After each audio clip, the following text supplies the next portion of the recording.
पैसा और परिवार। रमेश का एक छोटा सा परिवार था जिसमें एक खूबसूरत पत्नी और दो प्यारे बच्चे थे।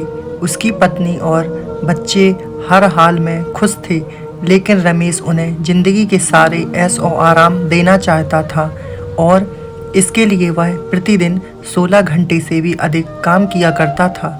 दिन भर ऑफिस में काम करने के साथ साथ वह सुबह और शाम ट्यूशन सेंटर में ट्यूशन भी पढ़ाया करता था।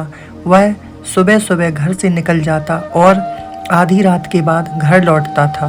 बच्चों के लिए उसका चेहरा देखना मुहाल था, क्योंकि सुबह सवेरे उसके घर से निकलते समय बच्चे सोते रहते और देर रात घर में कदम रखने के पहले ही सो चुके होते।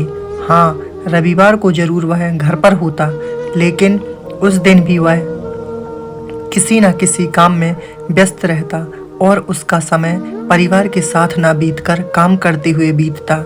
परिवार उसके साथ क्वालिटी टाइम बिताने का बस इंतज़ार करता रह जाता। पत्नी अक्सर उससे कहा करती कि उसे घर में वक्त बिताना चाहिए, बच्चे उसे बहुत मिस करते हैं। उस वक्त वह यही जवाब देता कि ये सब मैं उनके लिए ही तो कर रहा हूँ। बढ़ते घरेलू खर्च और स्कूल खर्च के लिए मेरा ज़्यादा काम करना ज़रूरी है। मैं उन्हें एक अच्छी ज़िंदगी देना चाहता हूँ। रमेश की यह दिनचर्या बरसों जारी रही। वह यूं ही परिवार को अनदेखा कर कड़ी मेहनत करता रहा। इसका प्रतिफल भी उसे मिला। उसे पदोन्नति प्राप्त हुई, आकर्षक वेतन मिलने लगा। परिवार अब बड़े घर में रहने लगा। खाने पीने और अन्य सुविधाओं की उन्हें कोई कमी नहीं रह गई थी। लेकिन रमेश का यूं ही काम करना जारी रहा। वह अधिक से अधिक पैसे कमाना चाहता था। पत्नी पूछती कि आप पैसे के पीछे क्यों भाग रहे हो? हमारे पास जो है हम उसमें खुश रह सकते हैं। तो उसका जवाब होता कि मैं तुम्हें और बच्चों को दुनिया जहां की खुशी देना चाहता हूं। बस कुछ साल और मुझे मेहनत करने दो। पत्नी चुप हो जाती। 2 साल और बीते। इन 2 सालों में रमेश बामुश्किल अपने परिवार के साथ समय बिता पाया। बच्चे अपने पिता को देखने, उससे बातें करने तरस गए। इस बीच एक दिन रमेश की किस्मत खुल गई। उसके दोस्त ने उसे अपने व्यवसाय में हिस्सेदारी की पेशकश की और इस तरह रमेश एक व्यवसायी बन गया। व्यवसाय अच्छा निकला और रमेश को पैसे की कोई कमी नहीं रह गई थी। उसका परिवार अब शहर के सबसे अमीर परिवारों में से एक था। उनके पास सभी सुख सुविधाएं और विलासिता थी, लेकिन अपने बच्चों से मिलने का समय उसके पास अब भी नहीं था।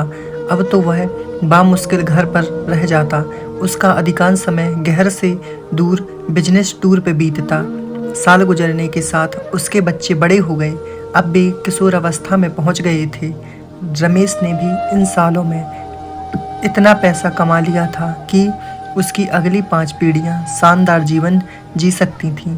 एक दिन रमेश के परिवार ने छुट्टी बिताने समुद्र तट पर स्थित अपने घर जाने की योजना बनाई। बेटी ने उससे पूछा, पापा क्या आप एक दिन हमारे साथ बिताएंगे? रमेश ने जवाब दिया, हाँ ज़रूर, कल तुम लोग जाओ। मैं कुछ काम निपटा कर 2 दिन में वहाँ पहुँचता हूँ। उसके बाद का मेरा पूरा समय तुम लोगों का है। पूरा परिवार बहुत खुश हो गया। वे समुद्र तट स्थित अपने घर पर चले गए। 2 दिन बाद रमेश वहां पहुंचा, लेकिन उस दिन उसके साथ समय बिताने कोई नहीं था। दुर्भाग्य से वे सभी उस दिन सुबह आई सुनामी में बह गई थी। रमेश अपनी पत्नी और बच्चों को कभी नहीं देख सकता था। करोड़ों की संपत्ति होने के बाद भी वह उनके साथ का एक पल नहीं खरीद सकता है। वह पछताने लगा। पत्नी की कहे शब्द उसे याद आने लगे। आप पैसों के पीछे क्यों भाग रहे हो? हमारे पास जो है हम उसमें खुश रह सकते हैं। सीख, पैसा सब कुछ नहीं खरीद सकता, इसलिए पैसों के लिए अपने परिवार को महत्व देना कम मत करें। पैसा खो देने के बाद फिर से कमाया जा सकता है, लेकिन अपनों को खो देने के बाद दोबारा वापस नहीं पाया जा सकता। हेलो दोस्तों, अगर आपको ये स्टोरी अच्छी लगी हो तो प्लीज़ इसे लाइक करें, शेयर करें और कमेंट करके बताएं कि स्टोरी कैसी लगी। धन्यवाद दोस्तों।